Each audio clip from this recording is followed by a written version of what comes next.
अस्सलामुअलैकुम everyone, this is Mohammad Umran Fazal. साल 2025 में पाकिस्तान में खौफनाक किस्म का सैलाब आया, जिसका सबसे ज़्यादा असर खैबर पख्तूनख्वा पे हुआ। इस वक्त की इतलात के मुताबिक खैबर पख्तूनख्वा में 650 से ज़्यादा लोगों की डेथ हो चुकी है, जिसमें से 274 लोग तो सिर्फ और सिर्फ बुनेर डिस्ट्रिक्ट में शहीद हुए। इसके साथ साथ 800 से ज़्यादा लोग ज़ख्मी हैं। और अगर मैं लाइफ स्टॉक की या जानवरों की बात करूं तो तकरीबन 428 जानवर इस वक्त तक बह चुके हैं इस पानी की वजह से।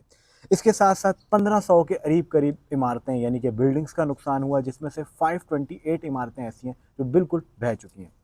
उसके साथ साथ पिछले 2 या 3 दिन में कराची के अंदर भी रिकॉर्ड ब्रेकिंग बारिशें हुई, जिसमें नॉर्थ कराची के अंदर 170 प्लस के करीब के करीब बारिश हुई और एयरपोर्ट वाली साइड पर 163.5 के करीब बारिश हुई। और तकरीबन इस वक्त तक 13 हलाकतें कराची में भी हो चुकी हैं। हवाई सफ़र, मोबाइल नेटवर्क सब कुछ डिस्टर्ब हुआ कराची के अंदर। इसके साथ साथ ओवरऑल लॉजिस्टिक्स, ट्रांसपोर्टेशन ये भी डिस्टर्ब हुई। और अगर कराची में लॉजिस्टिक्स रुकती है तो उसका असर कहीं ना कहीं पूरे मुल्क में आता है।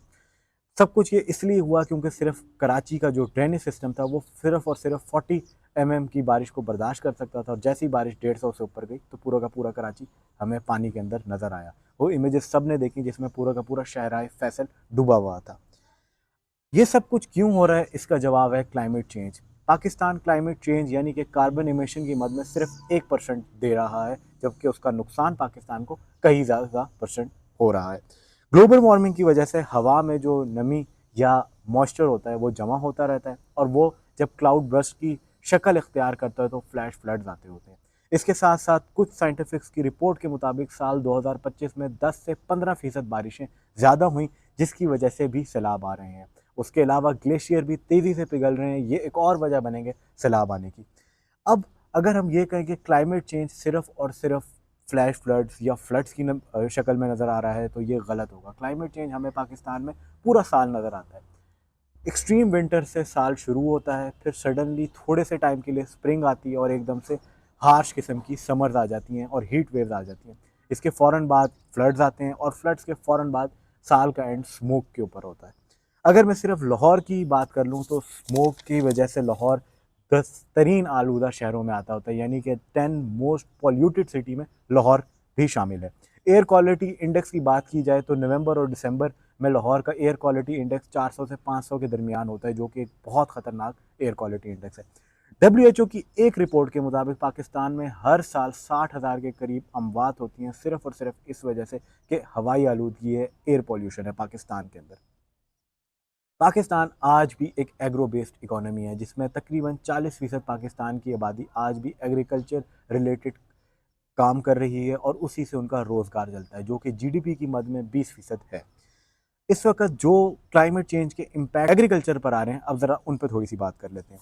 पाकिस्तान में कॉटन की प्रोडक्शन 30% तक गिर गई है, मेज़ की प्रोडक्शन 14% तक गिरी, वीट के अंदर 8.9% की कमी आई, राइस में 1.4% की कमी आई, इसी की तरह शुगर कैन में 3.9% की कमी आई। ओवरऑल अगर मैं बात करूँ तो 13.5% एग्रीकल्चरल क्रॉप्स के अंदर डिक्रीज़ आया। मॉनेटरी इम्पैक्ट सिर्फ और सिर्फ जो वीट के फार्मर्स पर आया वो 2200 बिलियन का नुकसान उनको इस साल झेलना पड़ा। इसी के साथ साथ मेज़ और राइस में 1 ट्रिलियन का नुकसान हुआ सिर्फ और सिर्फ 6 महीने के अंदर। अगर मैं वीट क्रॉप की बात करूं तो जो नुकसान हुआ वो तकरीबन क्रॉप्स का 23% GDP का था। कॉटन क्योंकि प्रोडक्शन कम हुई, मैंने पहले जिक्र किया, 30% प्रोडक्शन गिर गई है, जिसकी वजह से 1.6 बिलियन का इंपोर्ट बिल बना कॉटन का, क्योंकि हमें कॉटन बाहर से इंपोर्ट करवानी पड़ी। इसके साथ साथ अब हम ब्लेम तो हुकूमत पे करते हैं, और हुकूमत पे ब्लेम करना भी चाहिए, लेकिन कुछ चीज़ें हमें अंडरस्टैंड करनी पड़ेंगी। हुकूमत तभी काम कर सकती है जब हुकूमत के पास कोई एक ऐसा सिस्टम होगा, कोई ऐसा डाटा होगा जिस पे वो प्रिडिक्ट कर सकेंगे कि क्लाइमेट में क्या क्या चेंजेस आ रहे हैं। इस वक्त जब हम ये व्लॉग रिकॉर्ड करें तो क्लाइमेट पाकिस्तान की एक अनप्रिडिक्टेबल किस्म की चीज़ बन चुकी है, जिस पे आप कोई प्रिडिक्शन कर नहीं सकते, कोई फोरकास्टिंग कर नहीं सकते। अगर किसी ने कोई सड़क बनाई थी और ये सोचा था कि ये 50 मिलीमीटर तक की बारिश को बर्दाश्त कर लेगी, वहाँ पे अभी बारिश 150 के करीब करीब पहुँच चुकी है। इसी तरीके से अगर कोई घर बनाया गया था और वहाँ ये सोचा गया था कि इतने औसतन पानी अगर आ गया तो ये घर उसको बर्दाश्त कर लेगा, लेकिन अगर उससे ज़्यादा पानी आ गया तो ऑब्वियसली वो घर उसको बर्दाश्त नहीं कर सकता। इसी वजह से हमने खैबर पख्तूनख्वा में भी देखा कि इस वक्त बहुत ज़्यादा नुकसान हो चुका है। हुकूमत पर क्रिटिक बनती है, लेकिन यहाँ पर ओवरऑल सिस्टम को ठीक करने की ज़रूरत है। कुछ ऐसी चीज़ें करनी पड़ेंगी जिससे आइंदा आने वाले दिनों में क्लाइमेट का जो हम पर इम्पैक्ट है वो कम से कम हो सके। सबसे पहले तो हमें मॉडर्नाइज्ड ड्रेनेज सिस्टम को इंट्रोड्यूस करवाना पड़ेगा। नई सड़कें बनानी पड़ेंगी कि वो इस पानी को बर्दाश्त कर सकें। उसके बाद ये पानी जब सड़कों पर आता है तो वो किसी तरीके से उसी ड्रेनेज सिस्टम में जा सके।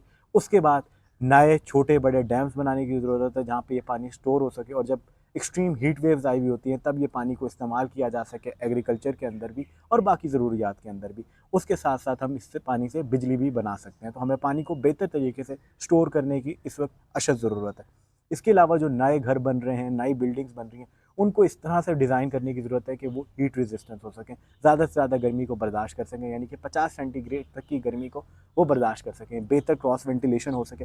उसके अलावा एग्रीकल्चर के अंदर भी बहुत ज़्यादा ज़रूरत है कि हम ऐसे सॉइल न्यूट्रिएंट्स का इस्तेमाल करें, ऐसी दवाइयों का इस्तेमाल करें जो इस वक्त का जो इन्वायरमेंटल स्ट्रेस है, मौसमी दबाव है, उसको बर्दाश्त कर सकें। हम इस किस्म के व्लॉग्स अब आइंदा भी बनाते रहेंगे, और हमारी कोशिश होगी कि इस चैनल की मद में हम इस किस्म का कंटेंट बनाएं जो लोगों को ज़्यादा से ज़्यादा इन्फॉर्म भी कर सके, ज़्यादा से ज़्यादा एजुकेट भी कर सके। मुझे मेरे अगले व्लॉग तक के लिए इजाज़त दें। अल्लाह हाफ़िज़।